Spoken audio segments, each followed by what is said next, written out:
So, welcome. Thanks to be there and trusted in the NAO Robot. You were expecting another speaker. That's the first thing I'm going to say. He was ill, so he couldn't make it. And we have Erwan, who will be doing the presentation about Java. Just to begin, a quick presentation of the robot before going deep into the code. So, everybody was at the keynote this morning? Yeah, almost everybody.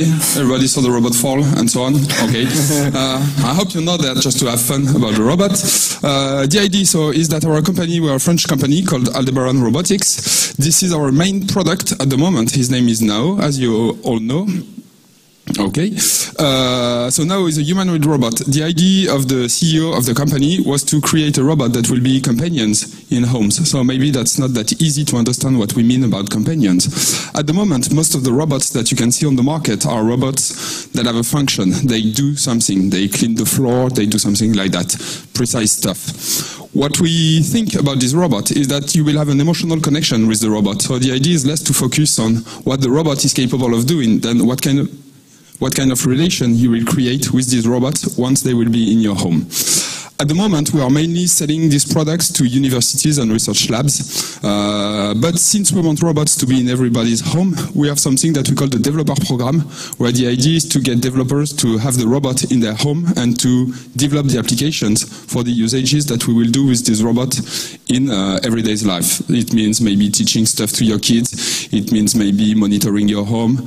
All this kind of stuff. At the moment, our regular clients, the research labs and the universities won't work on this kind of stuff. That's why we need developers to join. The robot can be programmed in lots of languages, mainly C++ and Python. But Erwan is going to show you what you can do with Java on the robot, which is pretty interesting. To be honest with you, until the version that you will see today, the Java SDK was not that good. We are still working on it in order to make it easier to use with the robot. It can still be improved, so if you're interested, we'll be glad to welcome you and to take advantage of the feedbacks that you can send us. We will also be on the booth for the rest of the day and tomorrow. So if you want to take some pictures with the robot and so on, feel free to come say hi, and you will be able to interact a bit more with the robot. I will just let him introduce himself. He should be able to do that. So we're going to try, and then Erwan will follow. What do you want me to do? Presentation. Presentation.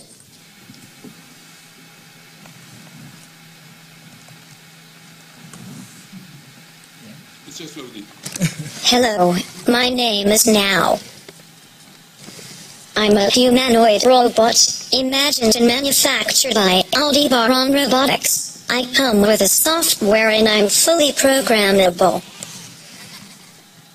I'm autonomous, and I can connect to the internet through Wi-Fi. I can recognize your face, answer your questions, play music, grab objects, and even play soccer like a pro. I've more than 5,000 brothers and sisters in use all around the world, in universities and research laboratories. Do you want more technical details? Yes. Counting every articulation in my body, I have 25 degrees of freedom. The sonar is located on my torso, allow me to detect obstacles that I might encounter. My two cameras give me an enlarged field of vision. Thanks to them, I can look right in front of me, or at my feet, to avoid walking where I should not. The 4 microphones around my head allow me to detect the origin of sounds nearby. Oh, well, I think about it. There are 4 force-sensitive resistors under each of my feet. Combined with my inertial sensor, they help me keep my balance.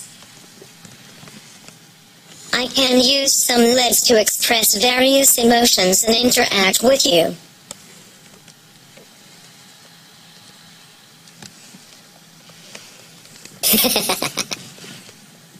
And you, on the other hand, can use my tactile sensors on the head, for example, to pass me some information.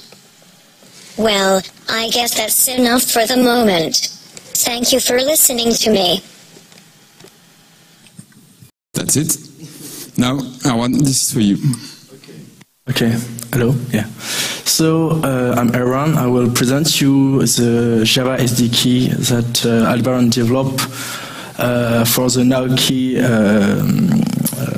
OS. The NAOqi OS is the operating system that runs in NAO. We create this SDK for our own needs, but we were able to present this SDK to the developer program in a few months. I don't know if someone had a NAO in this room. Does someone have a NAO? No? Okay. So currently we have a software named Choregraphe that allows you to create dance and to create behavior. What we call behavior, it's a small programs that runs in the robot and can interact and can use all the sensor in this robot and use all the engine and the motion stuff. And you can write those behavior in Python, but we decided to create just a full Java SDK, and I know you're here for that today. This is the architecture of NAOqi. We have a server in the head of the robot that's listening for REST for socket connection. We develop modules. Each module is controlling a part of the robot. There is all motion modules, all LEDs. You can use and call these modules to do a specific thing. And we have all memory. It's a big memory in NAOqi. Where you can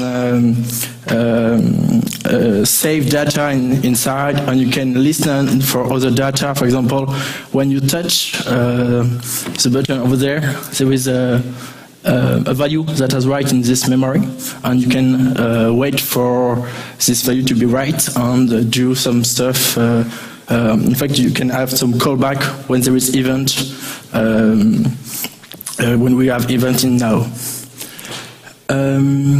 I can show you. Okay, the key messaging is the Java framework. We have a different version of key messaging. We have a Python as version. We have a JavaScript version. We have a Java version. We have a C and C++ version. It's three main Java object in the Java SDK. The application, the session who allow to connect to the robot, to the server in the robot, and an object is a proxy to interact to use one of the models of here. An application, it's what we call behavior in Aldebaran. It's a small application we will run in the robot doing some stuff. I will present you a demo. You can run your Java application on your computer and connect to the IP address of the GNX server inside the head of the robot, or you can run directly your application, exporting your application in jar, for example, and run directly the application in the head of the robot. The operating system is again 64 Gen 2. So if you want, you can install GRE in the robot and run your application as well. Okay. You want some Okay, here we go. You have any question? Not yet. Okay, so I will present you some piece of code. So as I said, I will run the code directly in my computer, and the code will connect to the robot for this demo.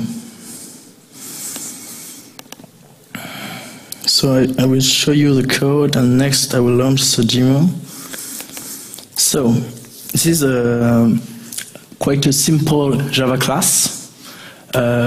You need, of course, our SDK. It's a special jar named key messaging, and we will give this SDK to our developer, register in our developer programs. Just to say it, if you want to develop application in Java, you need to buy a robot first, because for other language like Python, you can use our software Choregraphe. It will allow you to create behavior on application in a virtual robots. So you don't need to buy robots, but for Java, we need to run the Java with special stuff on our robots, so you need to buy robots for that. Okay. So I create this one. This is, I said earlier, I did a mistake. I said I talk about application. This is not what I mean. Application is the main object to connect to the NAOqi robots. We register an application name in the robot to say I'm the application. I want a connection with the head, and I have some information. You can put information if you want to deploy this application, for example, the name and the version and everything. So I said the session is an object to connect this socket inside to connect to the robot. What you need here, it's this live. It's this address of the IP address of the robot. So because I'm running this this program on my computer, I need it, and so I do a connect. I call this connect function to connect with the robots, of course.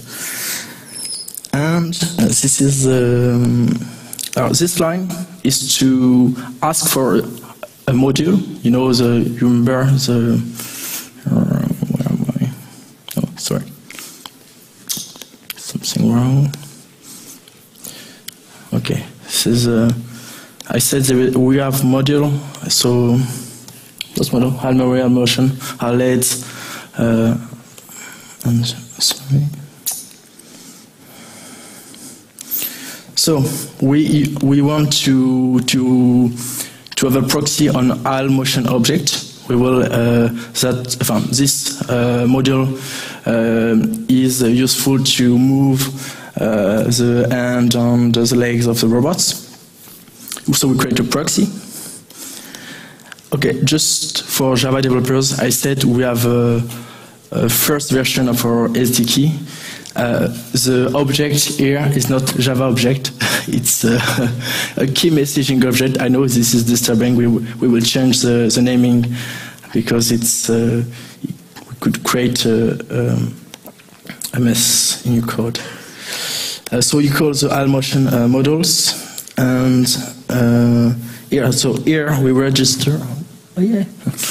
We register to the all motion modules. Here we register to the behavior manager modules. The behavior manager modules allow you to launch behavior. So you can launch, for example, the dance for the keynote this morning, Thriller, you know, and you can install what you want. And here is a TTS. Sorry. Sorry. I will kill this. Okay, quit and quit. Sorry. Sorry, a mistake. And so, where am I? Okay, this is a text-to-speech. So you can see that now I have a text-to-speech engine. In the old version, it was made by Aldebaran. In the next version, maybe you know that we had a deal with another company, Nuance. No? It's leaving. Here, I'm using the motion proxy, and I call the wake up method for the robots to wake up. Here I'm using the say function in the GTS proxy to say hello G-Focus, you'll see that. And I'm calling run behavior, so it's a method to run the animation stand gesture A. So here we go, I'm launching.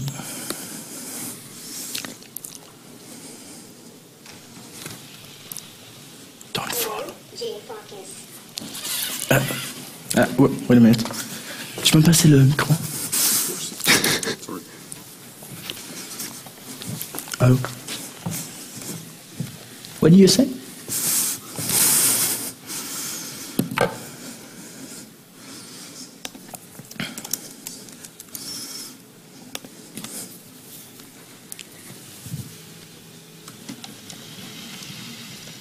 Hello, J-Focus, again.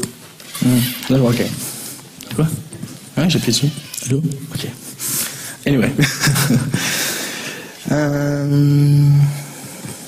So at the end of the function I call the rest, it's a function for the robot to rest.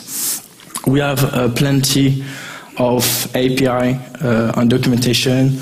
You can do a lot of stuff, and you can develop your own behavior, and you will be able to launch those behavior from another application as well. I will try another example. So yes, it's the same. I'm just doing a hello world by using the GTS. I don't think it's really interesting. Maybe this one is better.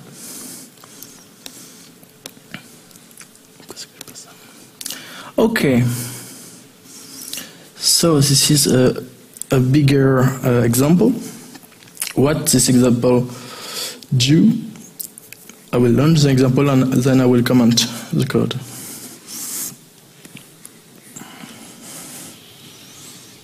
Hello, J-Focus, again. Okay, my mistake. I'm not using the right configuration. Sorry. Demo effect.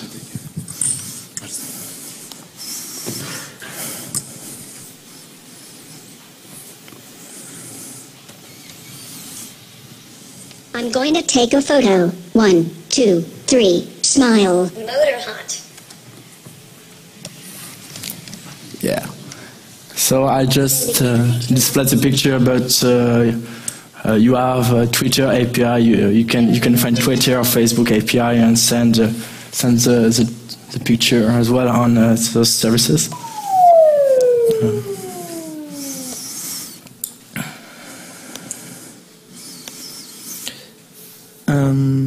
In this demo, I'm using the alt text-to-speech model, like in the last demo.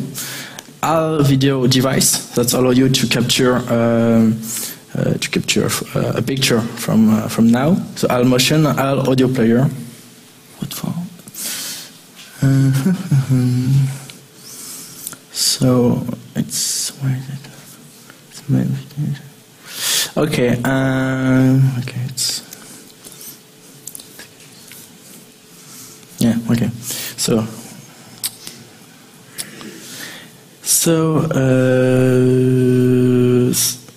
for now, we using string to call the module, and we're using string to call the method and everything, because we create a layer we create this SDK like we create the Python SDK.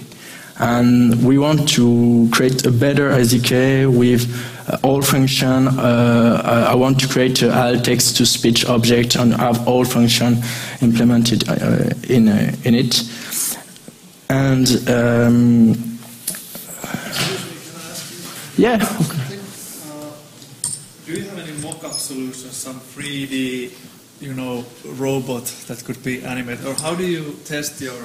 Could you make? I can. I was just asking that you always need this robot to write code to see how it works. I would love some 3D animated stuff that I can download and then, work on it at home with this code and see how it works, and then. When I sometimes buy the robot, when it's not costing 15,000, then it's ready. Yeah. My application is there. Yeah, I know. So I'm just asking, what is your process? How do you develop? Are you always checking? Okay, now I do this, and what does this robot do? Okay, it's end of battery. I would like to hear about this process. Okay. Maybe what we can do is show you some piece of Choregraphe, which is the classical software that we are using. You cannot do anything in Java inside the software that we are building, but you will see that it's just this kind of interface. So you have libraries, you can drag and drop boxes, and you also have a 3D, usually it should be there. Usually you have there a 3D representation of the robot. We also have a simulator that comes with the robot. The simulator is called WebBots. You can download it on our community website. You can also download a trial version of this software. You cannot do any Java, but you can start doing some programming for the robot quite easily, to be honest. And all the boxes that we will use in this software can be edited in Python and directly changed inside the boxes. So it's really, you don't have to do any code if you want to have behaviors. You can do some code with Python and C++, but if you want to do some Java on the robot, we at the moment have no simulator that you can use to see the result of what you are doing. It works. Yeah, just check. So, like I said before, this software, it's quite small.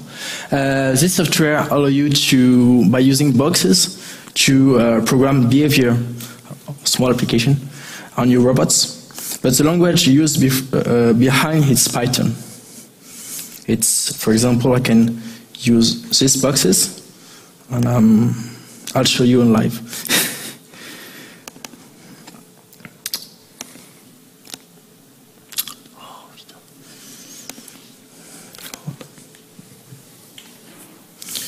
Okay.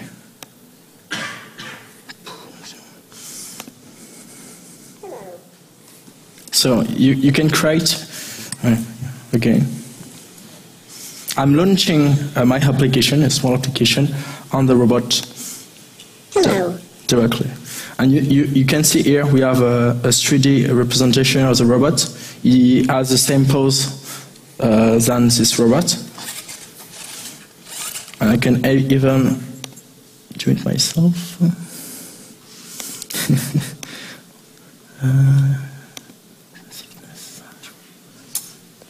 You can create animation. You have a timeline line in Flash, for example, and I can. Okay, it's not the right, but it's here. Okay, so you have used the 3D robots as well, but this you can download this. Freely. You can download. Sorry, you can download a trial version for this. There are some limitations with the simulator. At the moment, you cannot interact verbally with the robot. If the robot has a question and you try to answer in front of your computer, that won't work. So this is why we recommend people to use a real robot rather than just the simulator. Sometimes the simulator is quite easy to use, and when you want to do a quick debug, it's very useful. But in order to make sure that your application is interesting to use in the real world and to see some details how it works, it's always better to have a real robot.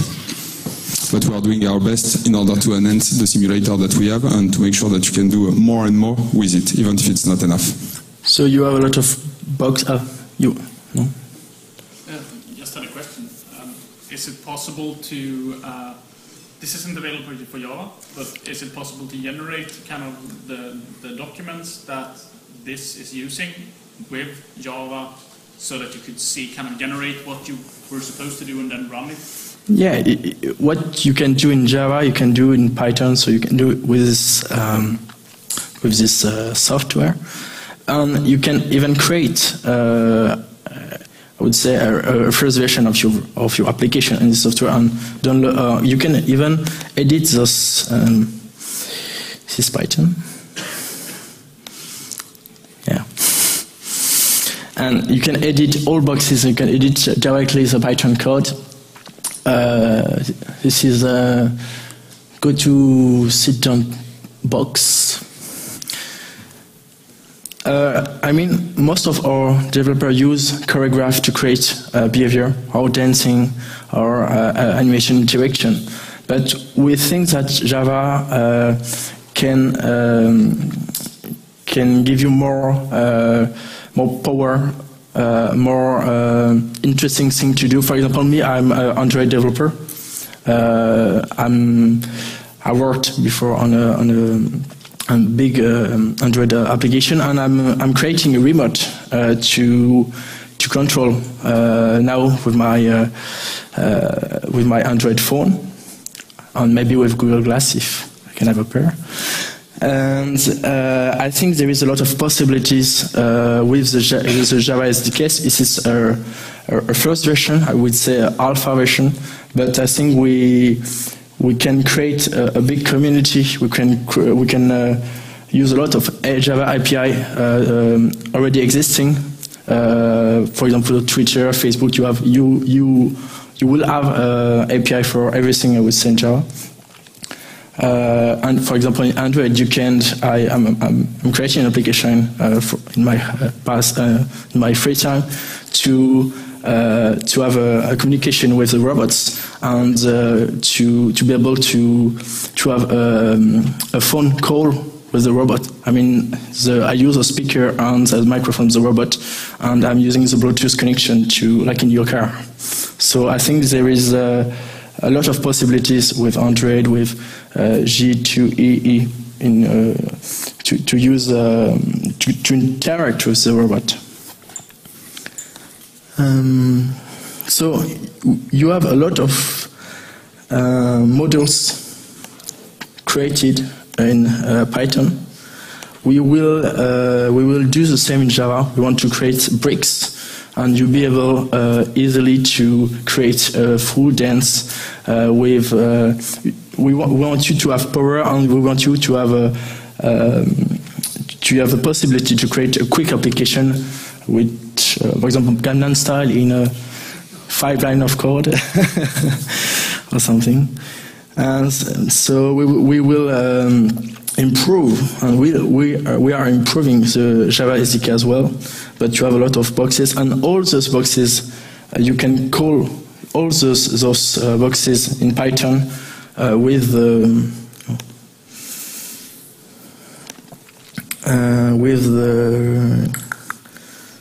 it's not here.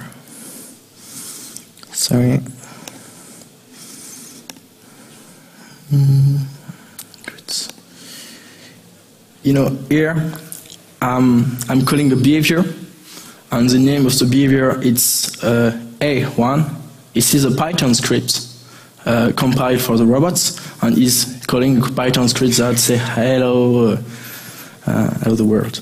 And so, if you want to create a quick dancing with Choregraphe, use the timeline, use all the boxes that existing, and then call this behavior with your Java, you'll be able to do it. Do I have another? No, not this one. Do you have any question? Other question? No?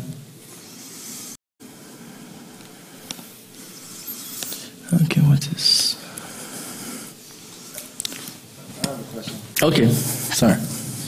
How do you record the movements? Is it like every single move, or do you have like sensors on your hands and do it yourself?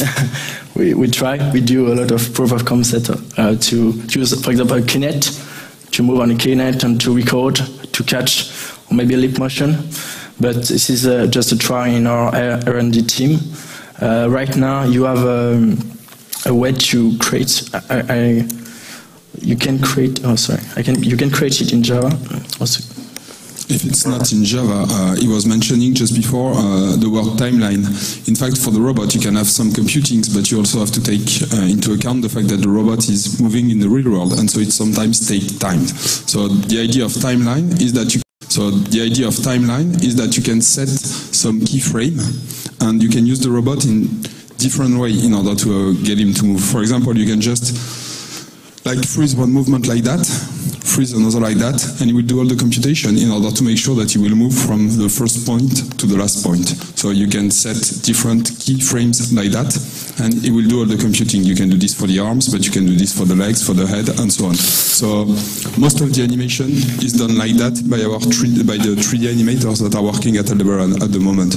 To give you an idea, when you see 30 seconds of dance, the robot, it's 2 weeks of work in order to make it. So this is really something that is sometimes quite hard for developers who are usually good guys for computing and all this stuff, but for who having behaviors on the robot is not as natural as making code.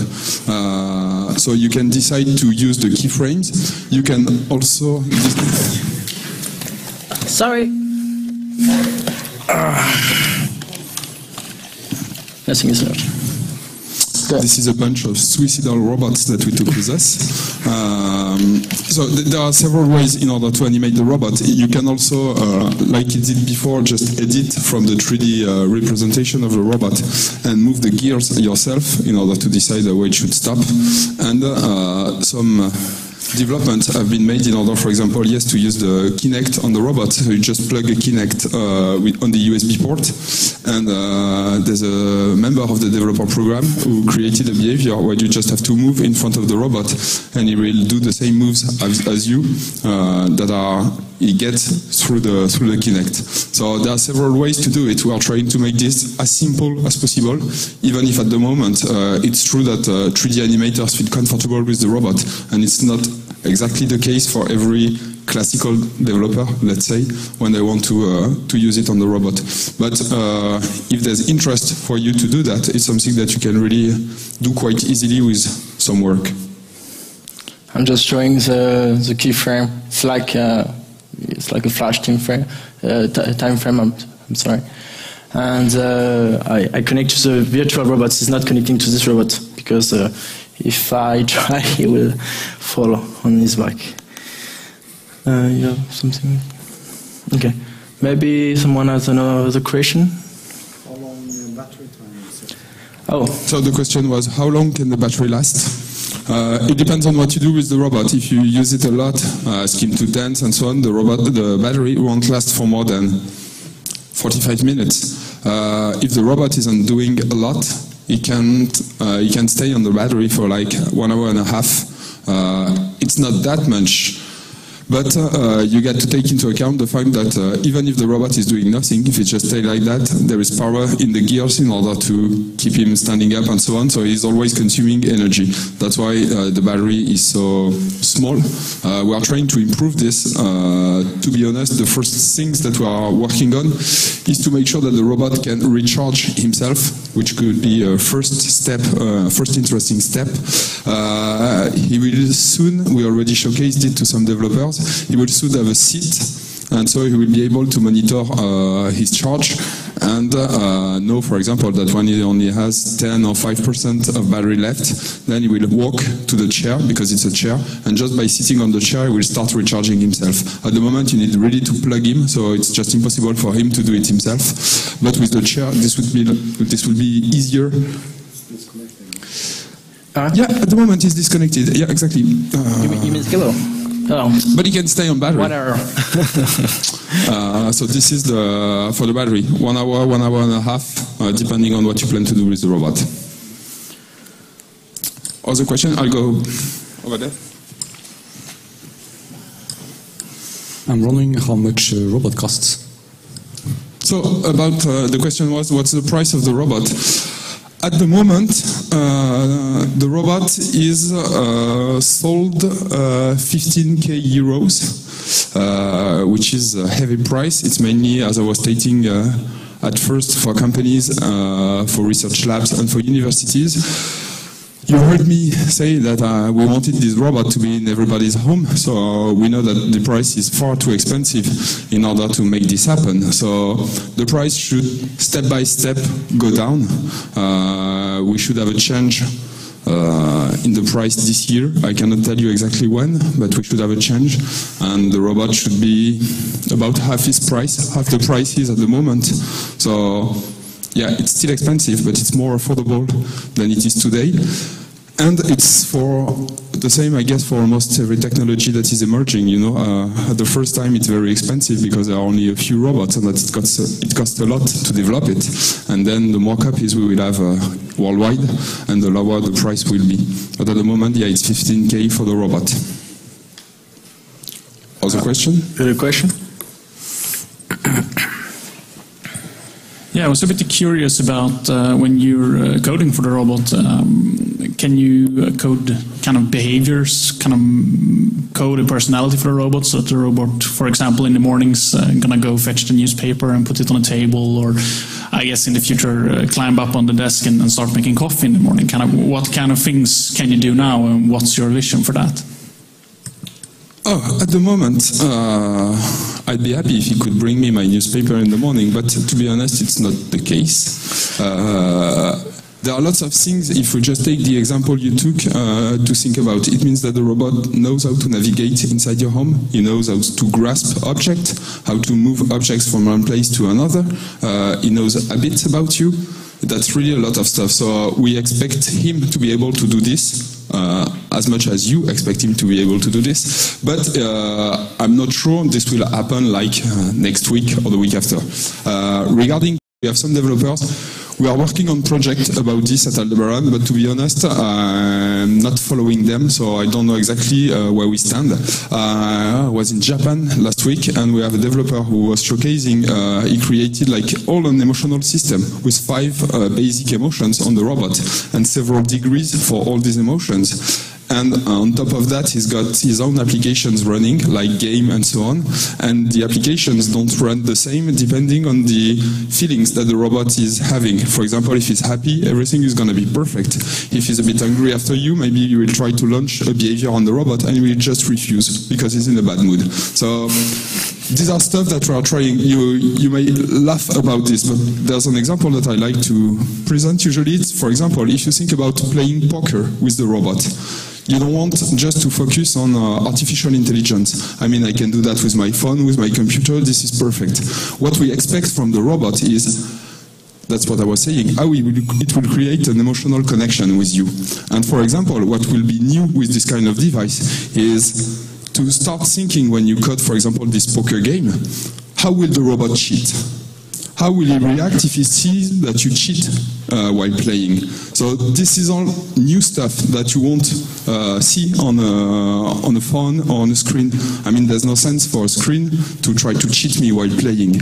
Since it's like a companion, like another human or like a friend, the fact that he's trying to cheat or that I'm trying to cheat and that he knows about it, the way he reacts to this kind of things is what is going to make the difference, and that what will create the connection between you and the robot.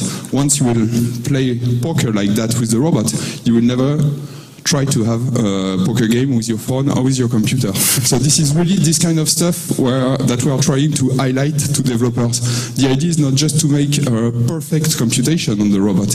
It's how to make something that is really different from a screen, and how to use the advantage that the robot has no screen, but that he can move, that he can talk, and that you feel that he's kind of human. So this is where the real challenge lies, to be honest, because if we want everybody to have this kind of robot in their home, it means that you need to have fun with the robot, you need to like him, you need to feel confident with the robot, and all this stuff. So with the robot and all this stuff. So this is really another point. It's kind of different from the usual developments that you can do for applications, for screens or computers. Okay, sorry. Other questions? Yep. How often are you upgrading the hardware, changing the robot itself? How often we do updates for the robot? This is the fourth version of the robot. I've been working at Aldebaran Robotics for 2 years, and it's the last version that is out. At the moment, I know that we are working on a lot of stuff on this robot in order to change some parts of the hardware. We were talking before about the Kinect. There are big discussions in our company about the fact that we could, for example, change the cameras for a Kinect on the robot or a 3D sensor that would allow him to be more efficient. When will there be a new version of the robot? To be honest, I don't know at the moment. What I know is that for the next 6 months, there's no new version of the robot on my lineup. So it should be the same for the next 6 months. What we usually try to do is, maybe you haven't seen that, but you can just remove the head from the robot, and yeah, that's strange, but we're French, we used to cut heads. So, just like that. Wow. And you can upgrade just the head. So it means that you don't have to change all your robot if you want to upgrade when a new one is coming out. All the big computing part is done in the head.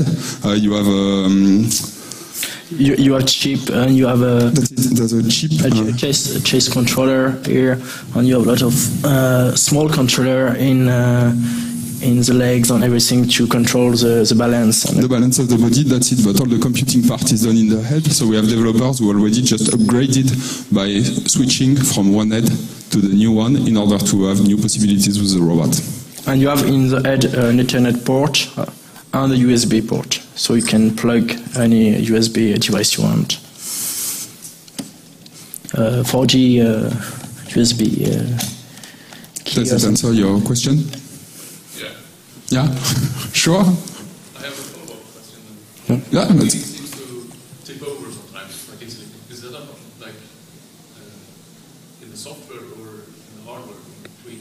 The fact that it might fall and stuff like that? Or that is balancing? It can tip over. How do you fix that?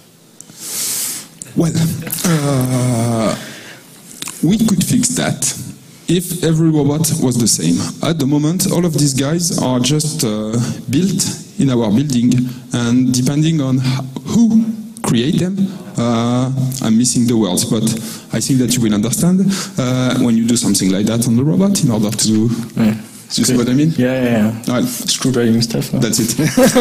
Also, when you do it, depending on how hard you do it, the robot won't react the same. An interesting story, for example, is that if you try to walk on a straight line with your eyes closed, you will never walk on a straight line. It's almost the same for the robot. We could choose to try to be better when we build the robot in order to make sure that they can walk straight. The idea is that we are rather focusing on if we want the robot to go straight to this point, he will move, check for the point, just be in straight to the end once again. So he's always correcting himself. He cannot walk straight, but he can reach a point by making several steps to this point. So honestly, I'm not sure that we will really be better for the hardware part, because even if it works, for example, when the robot is new, the simple fact that you use it and so on will result in the same thing. So the idea is more to how we can use the software in order to make sure that the robot will do what you want him to do, rather than just improving the hardware, which might not be the good solution. For example, when the robots fall on his back, it could detect that it will fall, and you can have a piece of services module will detect the fall and try to rebalance the robots. But I think at the moment we also have what you call usually the fall manager. The idea is that since he's always monitoring his center of mass, he knows when he's going to fall. It's at the same time with the inertial board he's got in the torso, and also with the pressure sensor under his foot. So when there's nothing under his foot and the center of mass is not where it should be, the robot knows that he's falling. So that's why he's protecting his head, because it's the most important part for everyone. So we have this kind of reaction on the robot, but it would be silly just to focus on how can we make sure that the robot will never fall. He will always, just because maybe you will have it at home and your kids will go by the robot and just push him. And so he's supposed to fall. So the idea is more to how can you use these information and create a behavior that will allow us to protect the robot, rather than just thinking about how can we have a better hardware and a robot that will never fall. I'm not sure that this would be a good idea. Other questions? Don't be shy. No? Okay. Left, that should be good. That was just to let you know, I was mentioning at the beginning the developer program. You can join this website, community.aldebaran-robotics.com. You can create a free account and you can download the software for trial. I really encourage you to do this, because it will show you how easy, even if you don't get this feeling right now, how easy it is to program for the robot. When we discuss with our developers, we always have this feedback that there are lots and lots of robots at the moment that are coming on the market, but what makes a real difference is how easy it is to use our software to control the robot. So try it, even if it's not in Java. Send us feedback. We are really interested in that. And join the community. If you want to buy a robot, we also have a store for the robot with, at the moment, something like 500 applications available, game, dances, and so on. We have a small community, something like 350 developers, but small but dynamic. So that's an interesting part. A warm community that is always happy to welcome new people. So really, I'm encouraging you to join us and to join this robotic adventure that we are starting at the moment. One other point is that, hey, we're hiring if you want to work in Paris. The weather is not really better than here at the moment, but well, it's Paris. So if you want to join us, it's just in Paris, but you can visit shapetheworld.fr, which is the website where we have all our jobs opportunities. And no, you cannot. They cannot contact you with this email address. Okay. No, it's not. But I guess that he can change it and give you his real email address if you want to get some news. We'll be on the booth too, so if you want to discuss a bit more, because you are too shy or because we are not just thinking about the question you could ask and they will pop after, feel free to come, say hi, and maybe try the robot. It's hard to show interactive behaviors at the moment because of the noise and so on when we have a large crowd, but if you come and want to start to try things, we will show you what the robot is capable of doing at the moment. Okay. I guess we're done. So thanks a lot for your attention. Thanks a lot for coming even after what happened this morning during the keynote. And I hope to see you on the community website very soon. Thank you.